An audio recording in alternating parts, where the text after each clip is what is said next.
Hello and welcome back. In this Black Excellist presentation, we will highlight Alonzo Herndon, the African-American barber and entrepreneur. Welcome to blackexcellist.com, the site where we share Black excellence, opulence, and affluence. Our mission is to inspire you as we enlighten you. Alonzo Herndon started off as a teenager toiling soil on a plantation, but prevailed to become a successful barbershop owner and Atlanta's first African-American millionaire. Defeating poverty and illiteracy, he transformed himself into a successful entrepreneur who would overcome the Jim Crow laws that held African Americans back to excel financially in the barbershop and real estate business. Herndon ultimately was able to provide service to both blacks and whites in a segregated society, but managed to help the black community afford insurance policies when white companies rejected them. These life insurance policies would help black families establish generational wealth and mitigate wealth disparities across race in the Southeast. In his lifetime, he rose out of slavery to serve as a role model and inspiration to generations of African-American entrepreneurs who would conquer their own trials and tribulations to reach their goals. In this original Black Excellist video, we will be featuring Alonzo Herndon, the real estate mogul and entrepreneur. So without further ado, let's get started. 1. Alonzo Franklin Herndon was born on June 26, 1858, in Walton County, Georgia. Alonzo Herndon was the son of Sophiny, a slave, and a white father, Frank Herndon, a slave owner. Young Alonzo was one of Frank Herndon's 25 slaves, and his biological father never acknowledged paternity of him. Alonzo also had a younger brother, Thomas, and several other step-siblings born to other slave women who worked on his father's farm. After the American Civil War, 7-year-old Alonzo and his family, which included his mother, her parents, and his younger brother, were freed in 1865. They still continued to live in extreme poverty. Therefore, the family worked chiefly as sharecroppers on plantations in Social Circle, Georgia, 40 miles east of Atlanta. When he was strong enough at age 13, his former master and biological father offered him a job on the plantation as a farmhand, a position he held for the next 7 years. 2. Herndon opened his first barbershop in 1878 and moved his business to Atlanta. In 1878, with $11 in his pockets and 1 year of formal schooling, he left his family behind at the age of 20 and moved to Senoia, Georgia, where he worked as a farmhand. He would also take a part-time position in Jonesboro as a barber. The job opened the door to his bright and prosperous future. One of the few avenues for intimate, respectful contact between African Americans and whites in the South, the barber profession provided an opportunity for financial success for many blacks in the decades after the Civil War. Within 6 months, Herndon became a sought-after talent in his new trade.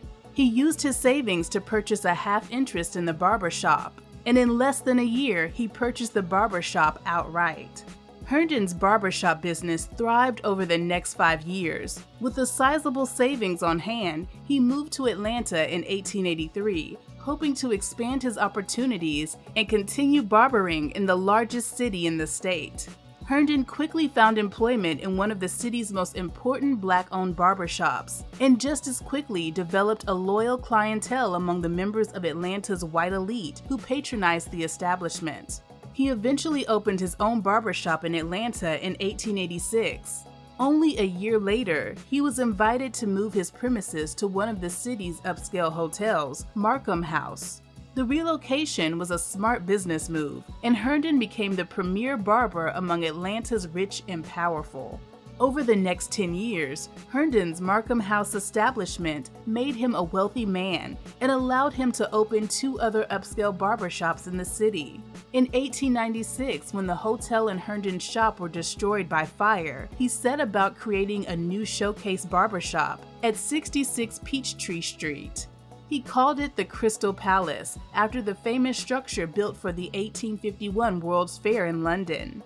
Opened in 1902, the Crystal Palace was fitted with opulent furnishings, mirror-lined walls, crystal chandeliers, gold fixtures, 25 luxury haircutting stations, and several private rooms with bathtubs and showers. The Crystal Palace became an instant landmark. drawing customers and tourists from across the South and beyond. Soon thereafter, Herndon bought a stake in a barbershop on Marietta Street, owned by William Doherty Hutchins, a fellow African American. His clientele at both shops included Atlanta's wealthy and influential inner circle: presidents, judges, politicians, businessmen, and lawyers. 3. Herndon invested in real estate. Guided in part by advice and information he picked up from his wealthy, powerful clientele, Herndon invested the majority of his profits in real estate. A shrewd businessman who would see his earnings grow exponentially, Herndon hoped to expand his empire with other lucrative opportunities. Herndon would soon find himself investing his barbershop income in several rental houses and multiple commercial properties. By the early 1900s, he had become the largest black property owner in the city of Atlanta. Eventually, the real estate mogul acquired over 100 houses, a large strip of commercial property on Auburn Avenue, and a large estate in Tavares, Florida. 4. Herndon became Atlanta's first black millionaire. It also was in 1905 that Herndon made a strategic business decision to enter the world of insurance finance. He purchased the struggling insurance firm, Atlanta Benevolent and Protective Association, which had been founded by a local African-American pastor. In 1910, Herndon suffered a major catastrophe when his beloved wife died unexpectedly. In mourning, he threw himself into managing his new business. He would work diligently to incorporate his business into the Atlanta Mutual Insurance Association, with 23 offices all across Georgia. By 1916, Herndon merged his insurance business with 2 other firms and renamed the conglomeration Atlanta Mutual Life Insurance Company. The firm prospered after Herndon reorganized it as a stock company capitalized at $25,000. Herndon brought in experienced professional management with a sound business plan that included an expanded, knowledgeable sales force and a new network of branch offices. The company built respect in the financial community and acquired more customers by buying out a series of vulnerable competitors. By the time the second decade of the 20th century began, Herndon's firm was one of the most successful African-American-owned businesses in the United States. The other was John Merrick's North Carolina Mutual Insurance Company. Merrick, a contemporary of Herndon's, also had begun his career as a barber. In 1922, Herndon's company was reorganized as the Atlanta Life Insurance Company, a legal reserve company offering all classes of life insurance. Herndon and his company were in a position enjoyed by only 4 other black insurance companies in the nation. His insurance company, barbershops, and real estate holdings would continue to grow rapidly and flourish through the 1920s and the Great Depression of the 1930s, expanding its operations into Florida, Kansas, Kentucky, Missouri, Tennessee, and Texas. Through his enterprises, Herndon became Atlanta's first black millionaire. As a result, he was featured in the Crisis magazine's Men of the Month in March 1921. 5. Herndon was also a philanthropist and political delegate. Herndon's wealth and entrepreneurial acumen eventually earned him influence and prominence, especially in the African American community. He was involved in several national political and economic organizations, and thus became acquainted with many of the black intellectual and political leaders, such as Booker T. Washington and W.E.B. Du Bois. Herndon was a delegate for the first conference of the National Negro Business League in 1890 in Boston, and was among the 29 men involved in the 1905 Niagara Movement. He was also a donor to many Atlanta charitable organizations and local institutions, such as the YMCA, the Herndon Day Nursery, Atlanta University, several orphanages, and the First Congregational Church. He also invested in numerous commercial ventures, including the Southview Cemetery Association, Atlanta Loan and Trust, and the Atlanta State Savings Bank, and was likewise a prominent investor in Gate City Drug Company, the first black-owned drugstore on Auburn Avenue. 6. Herndon's 2 marriages were a major factor in his success.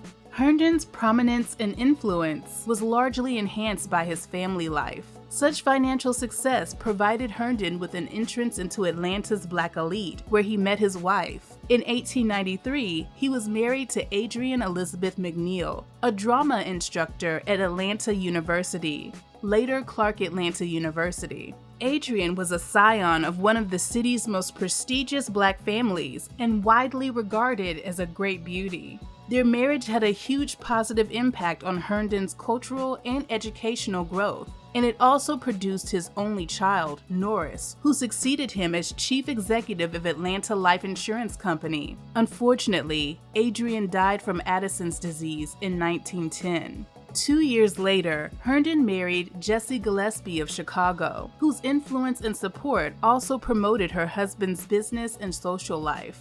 After Alonzo's demise, Jessie Herndon became an active partner at Atlanta Life, and with her stepson, controlled the company as the major stockholders. 7. The Herndon Home, Alonzo Herndon's family residence, was completed in 1910. Starting in 1905, Herndon set out on a pet project to build a mansion for his first wife, Adrienne. The magnificent Beaux Arts Mansion was completed in 1910 and became an Atlanta landmark and tourist attraction. Situated at the Vine City neighborhood of Atlanta, in what has historically been called the Northeast Lot of now Clark Atlanta University, the two-story, 15-bedroom Beaux Arts Mansion was primarily designed by Adrienne and constructed by local Black artisans. The glamorous building is made with multicolored brick and has a two-story entry portico, which are supported by Corinthian columns. Herndon's only son Norris resided in the Herndon home for much of his life and was responsible for collecting many decorative art pieces from European tours, as well as keeping his parents' original furnishings. The Herndon mansion far exceeded the adjacent residences, since few homes in Atlanta of the early 20th century could match the size or architectural opulence of the Herndon structure. The magnificence of the house once inspired W.E.B. Du Bois to call it the highest in Black cultural, moral, and economic achievement. 8. The Herndon Foundation was established by Norris Herndon in 1947. In 1933, wife Jessie and Norris Herndon relinquished the ownership of Alonzo Herndon's luxurious barbershop, Crystal Palace, to its employees, and the shop remained a segregated establishment until it closed for business in 1972. Shortly after Jessie's demise in 1947, Norris founded the Herndon Foundation, a charitable trust which became the new majority stockholder of Atlanta Life, and also operates the Herndon Home as a museum today. In 1948, Norris also gave the land on which Atlanta University's Herndon Stadium was built, and he was also a donor to many civil rights causes in the 1960s. 9. Herndon died on July 21, 1927 in Atlanta. At the time of his death, Herndon was Atlanta's wealthiest African American, owning more property than any other Black citizen. Alonzo Herndon was largely admired and respected, especially in the African American community, as he was actively involved in and supported several charitable causes, business ventures, and political organizations. He passed away at the age of 69, but left his empire to his son Norris Herndon, who had earned an MBA from Harvard and would carry on his father's legacy by transforming Atlanta Life Insurance Company into a multi-million-dollar empire. 10. Herndon overcame poverty to leave a legacy of excellence. Today, the Herndon Home stands as a lasting tribute to the diligence, talent, and meticulousness of extraordinary African Americans in Atlanta, and was designated a National Historic Landmark in 2000. Alonzo Herndon is featured in a documentary produced by Bayer Mack titled No Lie, An American Beauty Story. The 2019 documentary chronicles the rise and decline of the Black-owned ethnic beauty industry. Against all odds, Alonzo Franklin Herndon overcame poverty and illiteracy and rose through racism and slavery to become a wealthy businessman, leading a Black business empire that rose and thrived into the 21st century, and is consistently listed among the top Black financial companies as ranked by Black Enterprise magazine. His story shows that nothing is impossible with hard work, commitment, and focus in one's chosen career. Groomed by his father to assume the reins of Atlanta life, Norris Herndon led the firm for more than 4.5 additional decades. His tenure was characterized by cautious growth, prudent investments, sensible management, and careful economies that permitted few frills. We appreciate the fact that you stayed with us until the end. Thank you for spending time with us, and don't forget to like this video. Also, make sure you subscribe so that you never miss a video. Bye for now. We will see you tomorrow.